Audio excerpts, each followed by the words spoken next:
welcome back to Cruising as Crew. My name is Lucy and today we are going to discuss 10 gadgets that you need to take on your cruise just to make sure that you are prepared for every eventuality. The things I'm going to mention are things that people wish they would have known to bring. Just know that after watching this video, you are going to be completely prepared for your cruise vacation. The first thing you need to take is a portable power bank. Now this is for crew members and for passengers as well. On a cruise, you're obviously going to be out in port, and if you don't do an excursion, then you're most likely going to be using Google Maps to try and navigate your way around the port. Or if you don't buy the internet package when you are on board, when you get off the ship in these ports, you're going to want to find a little internet cafe and use the Wi-Fi or Bluetooth. So I always recommend taking a portable charger because there's nothing worse than getting like halfway through your day and your phone is on like 10% battery and you're like, we still have 4 more hours in port and now I have no phone. Or actually it's even worse if you're using your phone for Google Maps and then it dies because you're like, well, we're winging it now. So if you take a portable charger, it just means that you're not going to run into this issue, and whether you go to the beach, whether you are exploring the port using Google Maps, whether you are calling everyone at home telling them what a fantastic time you're having on vacation, a portable charger is a really good idea. The next thing is a travel-sized first aid kit. So while in this first aid kit, I would take kind of bandages and plasters and, you know, everything you find in a traditional first aid kit, I would absolutely take seasick tablets, I would take some Imodium, I would take some painkillers, like anything that you might need, because although the shops on board, they will always have a supply of, you know, ibuprofen, Imodium, seasickness pills. They've got you, haven't they? You're a captive audience. So the price is going to be ramped up because they know you can't get it from anywhere else. So while you might be able to get a packet of seasickness pills for like $3 from your local pharmacy at home, you're going to pay $10 on board for the same pack of seasickness tablets. And again, this is the same for crew and passengers. If you watch my old vlogs, you will know that I always take a little pharmacy with me. I always have like every kind of medication that I think I might need so that I don't have to go to the medical centre on board.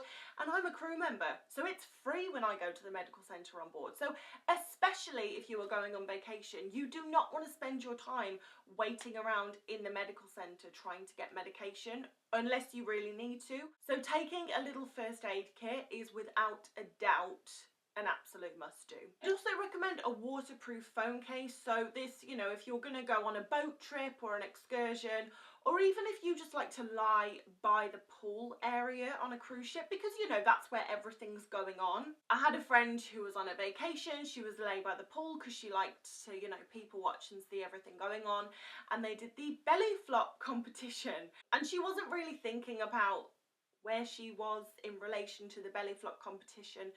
So basically they did the belly flop competition. My friend was absolutely engrossed in what was going on and didn't realise that her phone was actually in the splash zone, and half an hour of belly flop fun had gone on before she realised that her phone was actually soaking wet. So if you know that you like to position yourself by the pool, maybe you've got the kids and you need to keep an eye on them while they're playing, waterproof phone case will never not be useful. Now going off from, you know, being by the pool where all the action is, depending on what cruise ship you are going on, you might be able to get away from the noise, and then some ships you just can't get away from it. So like Icon of the Seas and all these huge cruise ships, because they're so large, you're able to go to the quiet zone and you can't hear anything that's going on in the pool area. But if you're going on a smaller cruise ship, even if you're at the very end of the cruise ship, which is the quiet zone, you can still hear what's going on next door in the pool area where they're probably doing the belly flop competition. So for this reason, I think a good set of headphones, noise cancelling headphones, is a great idea, because it just means that you can plug yourself in and pretend you're on your own and you're in a serene environment. Or, you know, if you want to listen to a book, you might have kind of the thudding of the music that's being played next door. Or actually, you know what, maybe you don't care about the activities that are going on, but you need to be there because your kids are going to be like playing in the pool and that's where they want to be.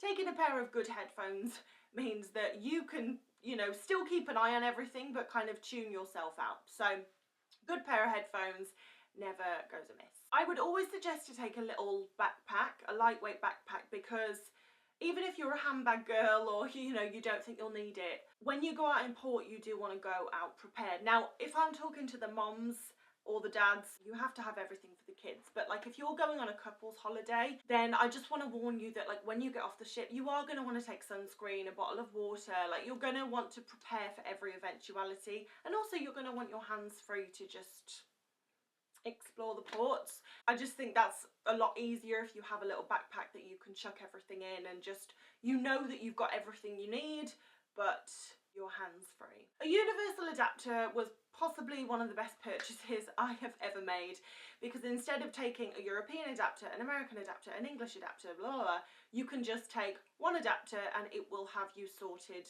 for all eventualities. And it depends on what cruise ship you go on. Obviously, some have European plugs, some have UK plugs. I've done it before. You pack thinking you know what the plug sockets are going to be, and they're not there. And actually some cruise ships now, they don't have, they're still a little bit behind and they don't have USB ports. So a universal adapter is definitely something that I would recommend you purchasing. I think apps still kind of class as a gadget. Okay, so any apps that you want to download for your cruise, whether that's the cruise lines app or whether you want to download Google Maps or Google Translate. Google Translate is amazing. You know, if you think you're going to need any apps to help you navigate the port or help you navigate your time on the cruise, then please make sure that you've downloaded these before you get on the cruise. Even if you're going to buy the Wi-Fi package when you are on board the cruise, the Wi-Fi will not be strong enough for you to download stuff. You don't want to be running around in port trying to find Wi-Fi to download an app. It's just me, I've been there, it's just not fun. So all the apps that you are going to need for your cruise, any documents, anything that needs downloading, please make sure you do that ahead of your cruise.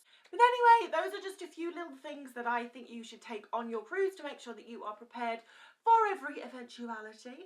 But if you can think of some more, then please let me know in the comments. And if you have any video suggestions or questions, you can DM me over on Instagram at Cruising as Crew, or again, leave anything you have to say in the comments. But thank you so much for watching, guys, and I will see you in the next video.